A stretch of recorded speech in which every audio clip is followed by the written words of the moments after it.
আমি চৰকাৰৰ যিখিনি পদক্ষেপ নিকায় নিগম যিখিনি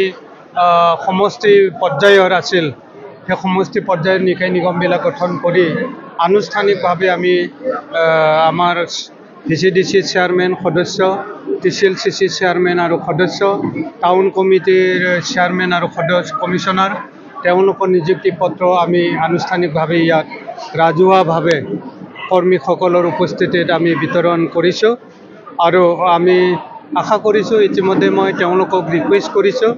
যাতে অতি নিষ্ঠা সহকাৰে নিজৰ নিজৰ দায়িত্ব যাতে পালন কৰে কাম কৰে আৰু আঁচনিসমূহ ৰূপায়ণৰ ক্ষেত্ৰত এটা সফল ভূমিকা সক্ৰিয় ভূমিকা যাতে তেওঁলোকে লয় সেই কথাখিনি মই তেওঁলোকক আনুষ্ঠানিকভাৱে অনুৰোধ জনাইছোঁ আৰু আমি ইয়াত এনেকৈ হেৰি কৰি খুব ছুটি এটা কাৰ্যসূচী ৰাখিছিলোঁ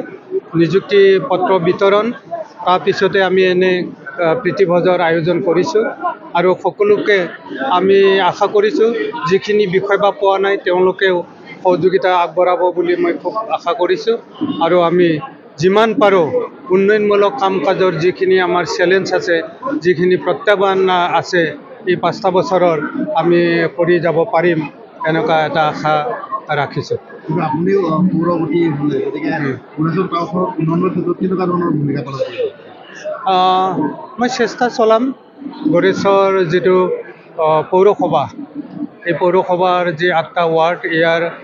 বিভিন্ন সমস্যা আছে ড্ৰেইনেজৰ ৰাস্তাৰ আৰু মানে গোটেই মানে ৱাৰ্ডবিলাকত ষ্ট্ৰীট লাইট ইত্যাদি যিবিলাক কথা আছে বা কৰিব লগা আছে সেইখিনি কাম কৰিম তাৰপিছত মাষ্টাৰ প্লেন এটা বনাই তাৰ কাৰণে পুঁজি আনাৰ কাৰণে চেষ্টা চলাম বুলি মই এটা হেৰি ৰাখিছোঁ প্লেনিং এটা ৰাখিছোঁ চাওঁ কিমান সফল হয়। দেখা পাইছোঁ VCDCসমূহত মহিলাৰ প্ৰাধান্য পোৱা গৈছে এতিয়া আমাৰ কেন্দ্ৰীয় BPFৰ পলিচি মেকিং বডিৰ সিদ্ধান্ত আছিল যে VCDCত মহিলা 50%লৈকে ৰখাৰ কাৰণে চেষ্টা কৰিব লাগিব আমিও চেষ্টা কৰিছোঁ আৰু সেইকাৰণে অলপ মহিলা সংখ্যা অলপ বাঢ়িছোঁ তাত অলপ প্ৰত্যাহ্বান থাকিব মহিলা চেয়াৰমেন য'ত আছে তথাপিও সকলোৱে সহায় সহযোগিতা কৰিলে নিশ্চয় তেওঁলোকেও কাম কৰিব পাৰিব শিকিব বুলি মই আশা ৰাখিছোঁ।